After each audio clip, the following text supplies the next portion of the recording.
Hey everybody, welcome back to Vanland. So you guys may have heard that EcoFlow is coming out with a new power kit. So in this video, we wanted to share with you guys everything we know about the new power kit. So we're going to go over all the new features and specifications. We're going to talk about exactly who this kit was designed for, and then we'll try to help you guys decide if you should wait for the new kit or buy the current version.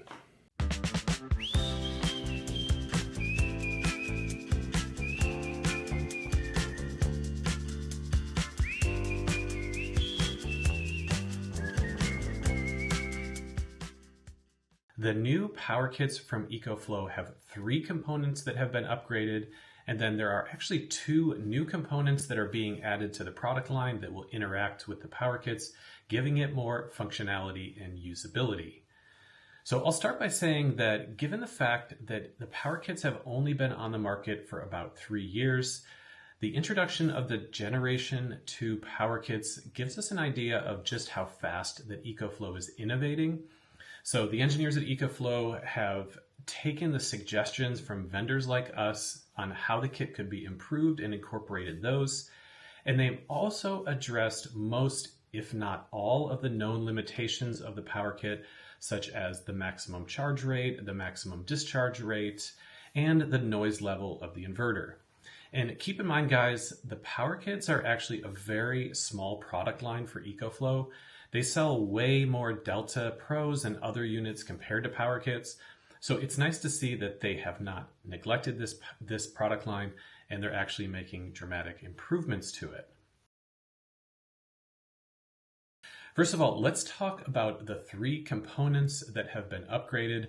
That's the power hub, the distribution panel, and the display. Now, I'll mention really quickly that the batteries, as far as we know, are staying exactly the same. So there are no known upgrades to the battery, so we really won't be talking about them in this video. Starting with the power hub, let's talk about all of the new improvements on the Generation 2. So the new power hub is 5 kVA with a 10 kVA surge, which is the equivalent to about 4,000 to 5,000 watts. Versus the current version, which is 3,600 watts with a 7,200 maximum surge. There's a difference between watts and kVA, which is kilovolt amps, due to something that's called a power factor, but it's a little too technical to get into in this video. So the takeaway here is that the inverter capacity has been increased by about 30%. And it can now handle higher output demands. So for instance, if you're running 2 air conditioners that require 120 volts, it can do those simultaneously.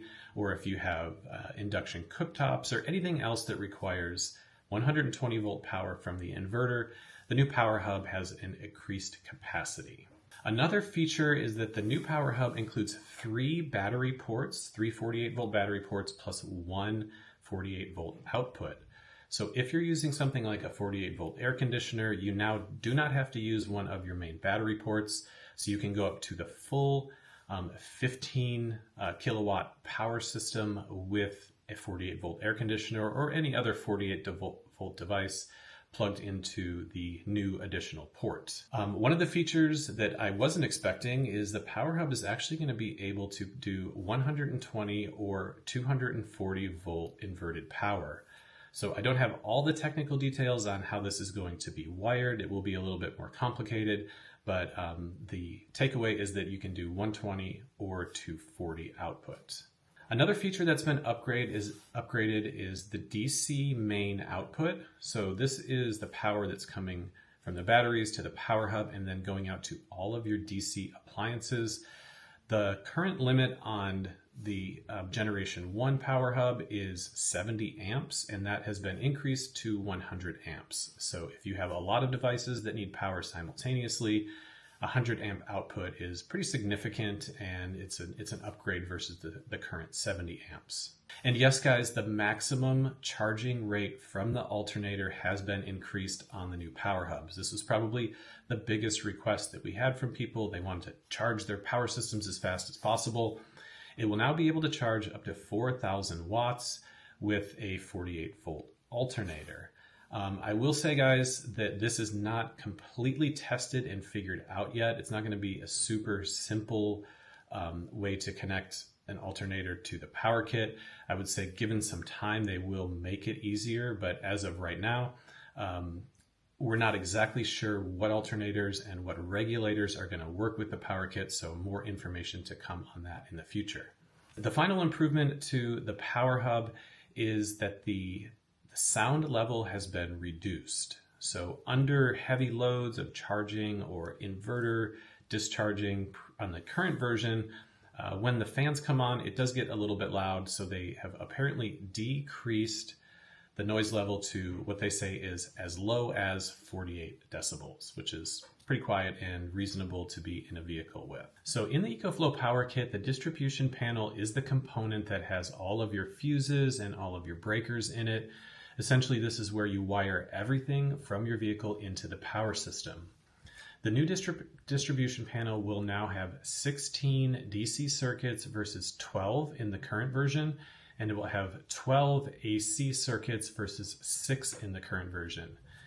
In the new version, all of the 16 DC circuits should be controllable by the display or on your phone. So you can turn on and off any of the DC components without having to physically go and flip any buttons. You can do it right from your device. The DC circuits will also have a higher capacity. Right now, each of the circuits is limited to 20 amps, and this is going to be increasing. I don't have the exact spec on this yet, but I am assuming that it's going to be 30 amps on each circuit. You also now have up to 2 50 amp AC breakers, and the breakers are going to be the same style as you would find in a hardware store. Currently, they are specialty breakers from EcoFlow, but they're switching that out and they're making them standard breakers. One of the downsides to the new distribution panel is that with all of these new circuits and larger breakers, it is going to be a bigger unit. It's taller, it's wider, and it's deeper. So it's going to be harder to install in small spaces. So you really have to consider whether or not you need all of these extra features. Otherwise, you might just want to use the existing panel, which is quite tidy and it installs really well in smaller spaces. The third upgrade to the existing components on the power kit is a new 10-inch touchscreen display. So the touchscreen display will be larger and easier to read, and it's going to integrate with one of the other components that we're going to talk about, which is the new Power Link. And the Power Link is going to allow you to plug in things like water level sensors, temperature sensors, access sensors, and other devices into the Power Link, and you'll be able to see a digital readout of those devices on the display. Along with that, there are going to be some upgrades to the software, and you'll be able to do some programming. So if you want to do things like charge your starter battery on your vehicle on a regular schedule, you'll be able to program that in. You'll be able to program and control charging and discharging remotely for your power kit from your device. So I don't have all the details on this yet because, again, we haven't gotten the chance to actually try this out and test out the new features. But of course, if you want to subscribe, when we get new videos coming out about this, you'll be updated. Now let's talk about the two new components that EcoFlow is adding to their lineup that will work with the power kits. The first is called the Power Dock, and the Power Dock is essentially a battery expansion module. So it plugs into one of the battery ports on the power hub, and it adds an additional 3 ports, kind of like a power strip would. If you have an outlet on the wall and you need to plug in more things than just the 2 outlets that it provides, then you can plug in a power strip or the power dock in this case and add more batteries. So the interesting thing here is that you can use up to 3 of these power docks per power hub. That would actually give you a whopping 9 battery capacity or 45 kilowatt hours. I can't see an application, at least for the work that we do, where this would be needed, but it's kind of nice to have and to know that you can expand your kit up to 45 kilowatt hours. And by the way, that would be the equivalent of 3,600 amp hours if we're talking about a 12 volt battery system. Now, the other new device that EcoFlow is adding to the lineup is the Power Link. The Power Link is essentially a data device, similar to the Servo GX if you're familiar with that in the Victron systems. So it has input ports for things like temperature sensors, water level sensors, carbon monoxide, and propane detectors. It also has start and stop controls. So if you want to turn on a generator or even start your vehicle remotely, you will be able to do that. You have to have the correct devices for a remote start for the vehicle.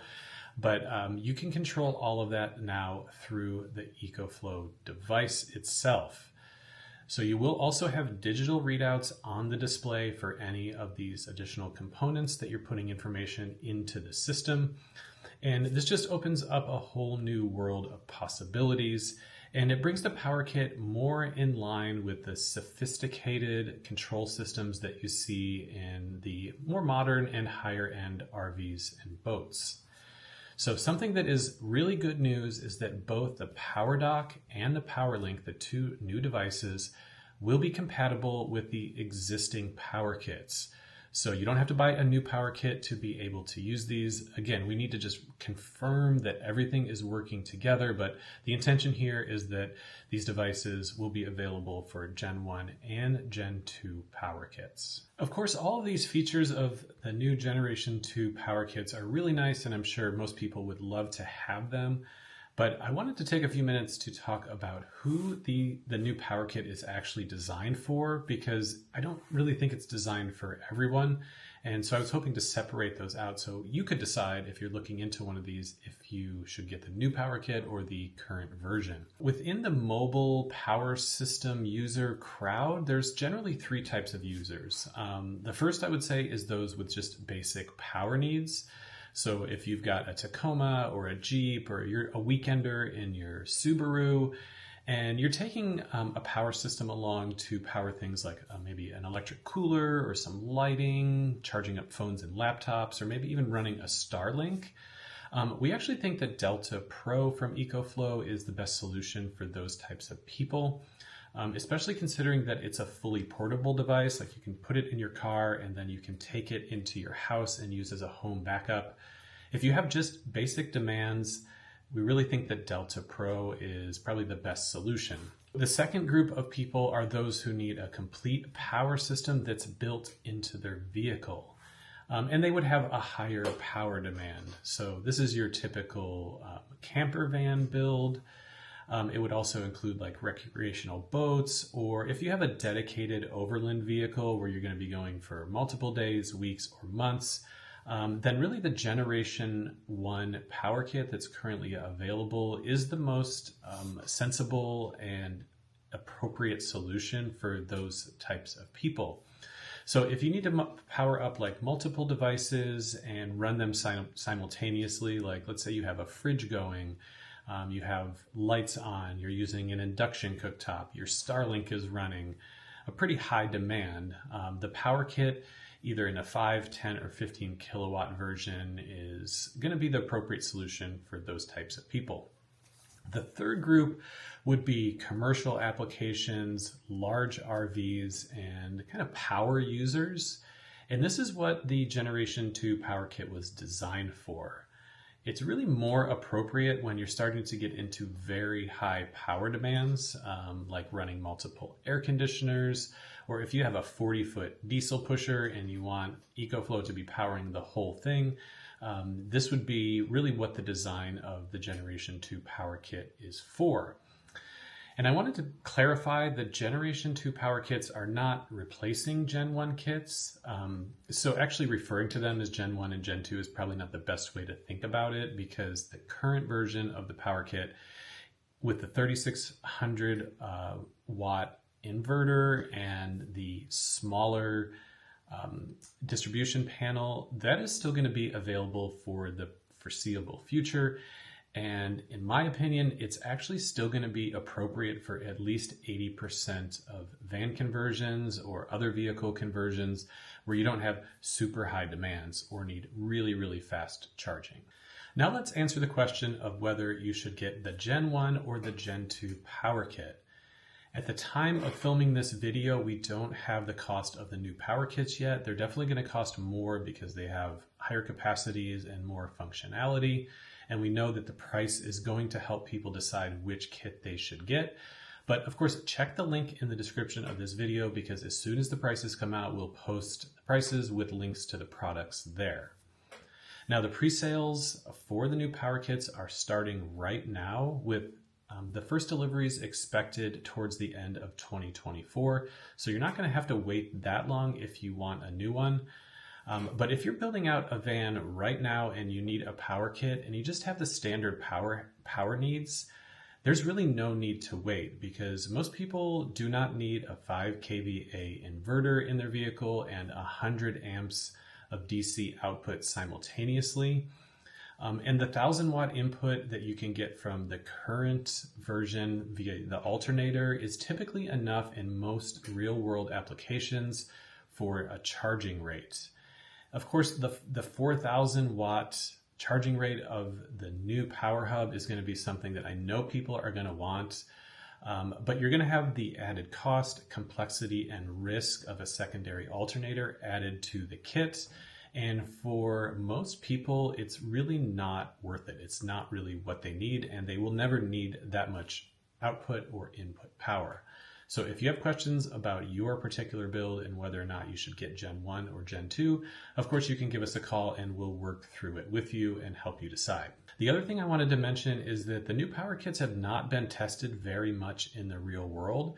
So we don't have confirmation that everything is working correctly, and I would say you should actually expect that there will be bugs and issues if you're an early adopter to the Gen 2 power kits. I hope this was informational, guys. Wrapping up the video, I wanted to also make clear that we have not actually gotten our hands on one of these kits and tested it yet. So if there are some errors in the video, numbers that I might not have gotten correctly, or features that actually aren't going to be available, we'll make some corrections in the description. So if you're watching this a long time after we've posted it for the information, just check down there to make sure that we've given you every bit of correct information that we can. All right, everybody, thanks for watching as usual, and we will see you guys again next time.